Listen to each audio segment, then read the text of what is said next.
পটুয়াখালীর কুয়াকাটায় অস্ত্রের মুখে জিম্মি করে মোহাম্মদ মানিক মিয়া নামের এক আবাসিক হোটেল ব্যবসায়ীর বাড়িতে ডাকাতির ঘটনা ঘটে। সোমবার ২ সেপ্টেম্বর গভীর রাতে কুয়াকাটা পৌরসভার ৪ নং ওয়ার্ডের দোতলা একটি বাড়িতে এ ঘটনা ঘটে। খবর পেয়ে ঘটনাস্থল পরিদর্শন করেছে পুলিশ। ভুক্তভোগী মানিক মিয়া জানান, সোমবার রাত 12:30টার দিকে ডাকাত দল বাড়িতে ঢুকে অস্ত্রের মুখে জিম্মি করে তাদের হাত পা ও চোখ বেঁধে রাখে। পরে তাকে বেধড় মারধর করে। প্রায় ১.৫ ঘন্টা যাবৎ তছনছ করে বাড়িতে থাকা প্রায় ৩০ ভরি স্বর্ণ ও ৪৮,০০০ টাকা নিয়ে যায়।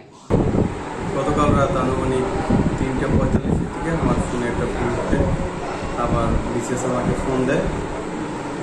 পাশের ভাড়াটিয়া বাসার ফোন দিয়ে আমাকে একটা ফোন দেয় যে তাড়াতাড়ি আসো, আমাদের বাসায় ডাকাতি হয়েছে। এটা হলো আমার শ্বশুরের বাসা, মূলত আমার শ্বশুরের বাসায় ছিল, এখানে এই ঘটনাগুলো বলছে। তো আমি আসলাম, আসার পর দেখতেছি যে আসলে ঘর সব কিছু এলোমেলো, আমার শ্বশুরের রক্ত ঝরতেছে। তো তারপর সব কিছু দেখে তারপর ওদের কাছ দিয়ে শুনলাম যে আমাদের সোনা গহনা বা অন্য টাকা পয়সা সব নিয়ে গেছে এবং আমার শ্বশুরকে অত্যন্ত নির্যাতন করে। তারা বন্দুকধারী ছিল এবং রান্দা ছানা বা বিভিন্ন দেশীয় অস্ত্রশস্ত্র ছিল এবং আমার বিশেষ আমার শাশুড়িকেও বেঁধে রাখে। পরে যে করে ওরা খুলে আমাকে ফোন দেয়। তারপর আমি ঘটনাস্থলে আসি। ঘটনাস্থল পরিদর্শন শেষে কলাপাড়া সার্কেলের অতিরিক্ত পুলিশ সুপার বিমল কৃষ্ণ মল্লিক জানান, খবর পেয়ে ঘটনাস্থলে গিয়ে ডাকাতির আলামত সংগ্রহ করা হচ্ছে। সিআইডির একটি টিম সেখানে পাঠিয়ে আরও গভীরভাবে ইনভেস্টিগেশন করা হবে। এই তদন্ত করতে এসে আমার অভিজ্ঞতা হলো যে ডাকাতরা বাইরে থেকে প্রাথমিকভাবে অনুমান করা যাচ্ছে যে বাইরে থেকে ওনাদের যে কনস্ট্রাকশন বিল্ডিংয়ের ম্যাক্সিমাম ভেন্টিলেটরগুলো অরক্ষিত, ভেন্টিলেটর দিয়ে ইজিলি যে কোনো লোক ঢুকতে পারে।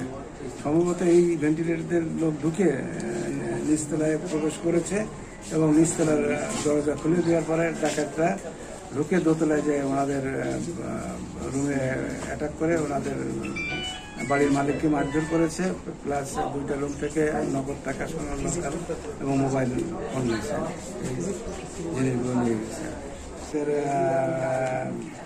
সোনা হলো আপনার 2, 4, 5, 6,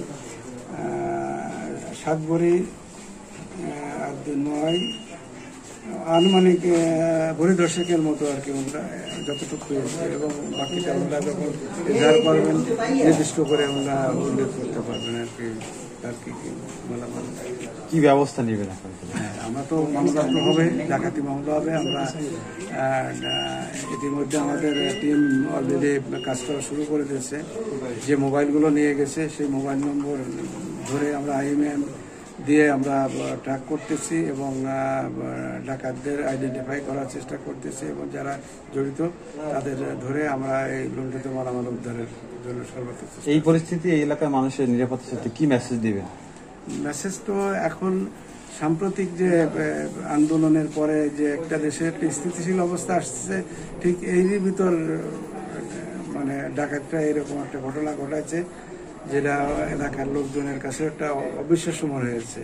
তারপরেও যেহেতু আমরা অলরেডি পুলিশ মাঠে কাজ শুরু করে দিয়েছে, আমরা সার্বিকভাবে আমরা এটা তদন্ত করব এবং জড়িত ডাকাতদের শনাক্ত করে আমরা লুণ্ঠিত মালামাল উদ্ধার করব।